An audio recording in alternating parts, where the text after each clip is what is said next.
All right, Chem, today I'm going to teach you a little bit about these polyatomic ions that we've been learning about. So poly means many, atoms working together as an ion. So if you look at the screen, you're going to recognize that this is the nonmetals part of the periodic table of the elements. So get your periodic table of the elements out, and then note that we've got boron through fluorine, and then fluorine down to iodine. Now, I've left the noble gases out of this particular section because the noble gases don't bond, don't form polyatomic ions. So we're going to go over some patterns on the polyatomic ions, patterns of polyatomic ions on the periodic table of the elements to save you from memorizing all of these polyatomic ions. At your level in chemistry, you will have the list of polyatomic ions to refer to. But in the future, if you decide to study chemistry in college, you will be expected to know these. So let's go over the patterns on the charts. So we've looked at our periodic table of the elements, and we've recognized how it matches up to the screen that I'm sharing with you. So the outies are the outside guys on the periodic table of the elements. So it's boron, carbon, nitrogen, chlorine, bromine, iodine. So those are the outside of the nonmetals once we're ignoring the noble gases. So oxygen and fluorine are two electronegative. They don't play in this polyatomic ion game because it takes a lot of sharing to play in the polyatomic ion game. So the outside ATE versions of polyatomic ions have 3 oxygens. The inside ATE versions of polyatomic ions have 4 oxygens. The ATE version is the most common form of a polyatomic ion, and we'll see how the other polyatomic ions are related to. So notice the charges march inward. So fluorine and oxygen don't play this game, and then nitrogen 1, carbon 2, boron 3. Chlorine 1, sulfur 2, phosphorus 3, silicon 4. Notice all of the halogens form oxyanions that have a charge of -1. All of the polyatomic ions for the halogens will have a charge of -1. And then the charges march inward. They are on the outside, so the ATE version for the halogens has 3 oxygens. That means chlorate is ClO3 with a charge of -1. Bromate is BrO3 with a charge of -1. Iodate is IO3 with a charge of -1. So the charge on the ions on these particular ones match the charge on the polyatomic ions, if that helps you to remember or keep them straight.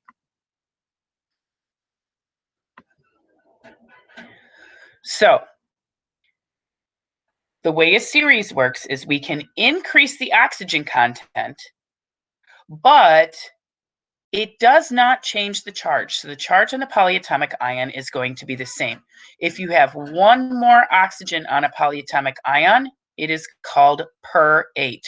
So for example, perchlorate is ClO4, still with the charge of -1. Remember that chlorine is on the outside, so chlorate is ClO3, perchlorate is ClO4. Both of them have a charge of -1.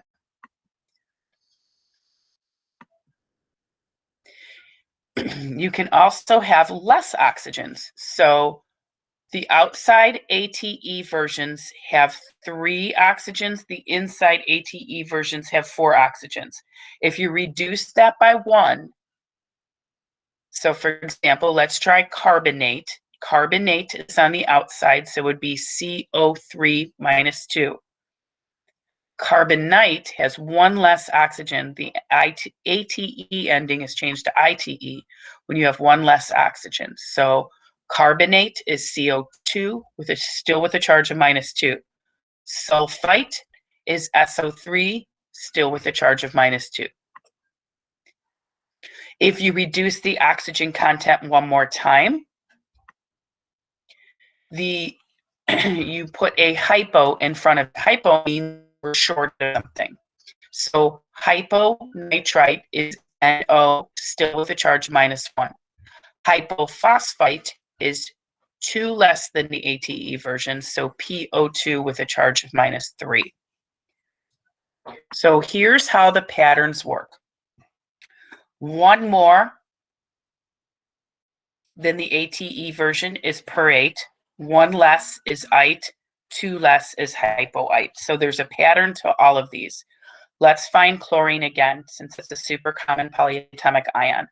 Chlorine is an outie, so his ATE version has 3 oxygens. So ClO3 with a charge of -1 is called chlorate. 1 more would be perchlorate, so that's ClO4 -1. 1 less is chlorite, so that's ClO2 -1. 2 less is hypochlorite, ClO with a -1 charge. So there's a pattern to all of these polyatomic ions. In your list of polyatomic ions, you can find the set of polyatomic ions, and you can also recognize the pattern. This would be helpful to you if you decided you wanted to memorize these now, or when you get to college and you will be required to know these. There's one other type of polyatomic ion that has an H plus in it. The H plus increases the charge by 1 and adds a bi to the ion. So carbonate is CO3 2-, bicarbonate is HCO3 1-. So let's bring our 3 charts together now. This is the naming the polyatomic ion ins and outs chart right here. Here is a list of polyatomic ions right here. This is a list that you will have reference to this year in chemistry when you're quizzing and testing. And this is the periodic table of the elements. So let's take a look at the separation between metals and nonmetals, which is like such.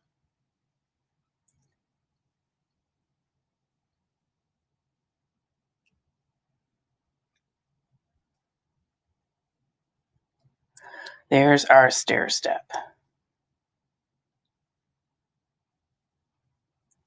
So this is our ins and outs chart right here.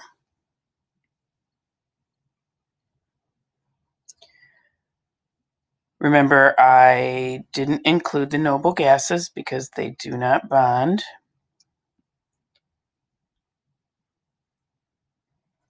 And then oxygen and fluorine, I'm going to put an X through because they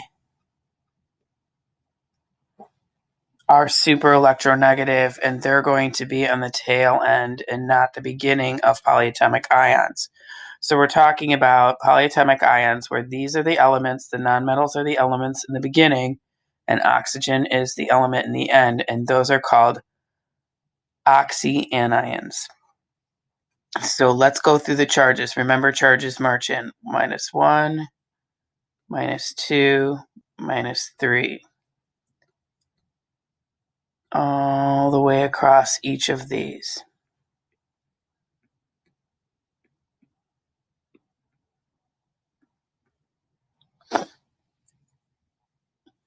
So those are the charges on every one of the polyatomic ions.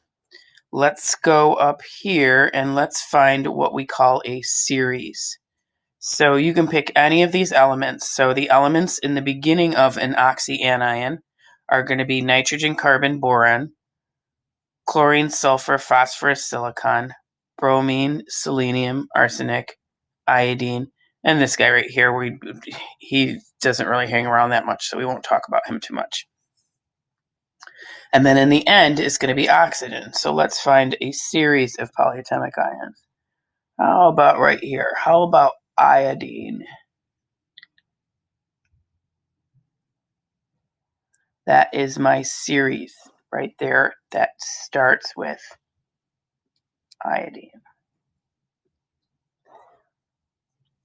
So remember ins and outs. Let's separate our ins and outs. Our outie guys are right here. That's on the outside of the nonmetals.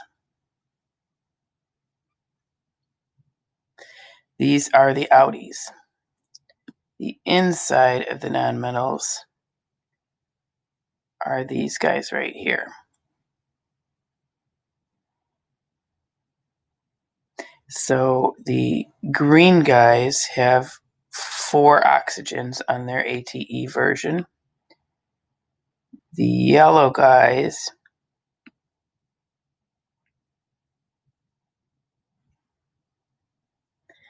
have 3 oxygens on their ATE version.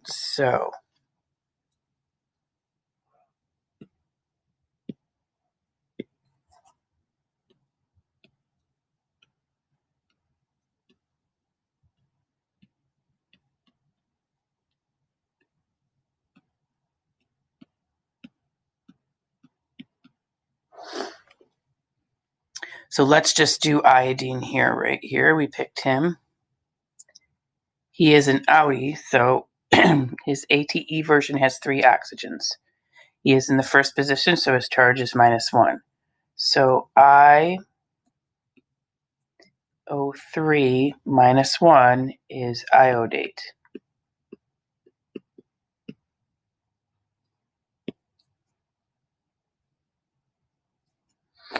Give him 1 more oxygen,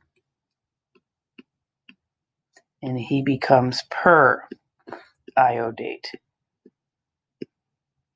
1 less oxygen than ATE, he becomes iodite.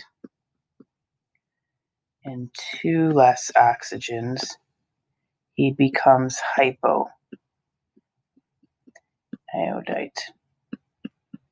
Hypo always means when you're short something. So hypoglycemic means that you don't have enough sugar. Hypoiodite means that you're short in oxygen. Let's pick an any guy. So an any guy would be like phosphorus here. Because he's an any guy, his ATE version has 4 oxygens. So PO4, let's march the charges in. 1, 2, 3. Is phosphate. 1 more. Remember, the charge stays the same as perphosphate.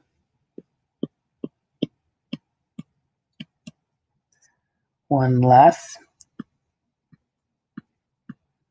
is phosphite. And 2 less than the ATE version is hypophosphite.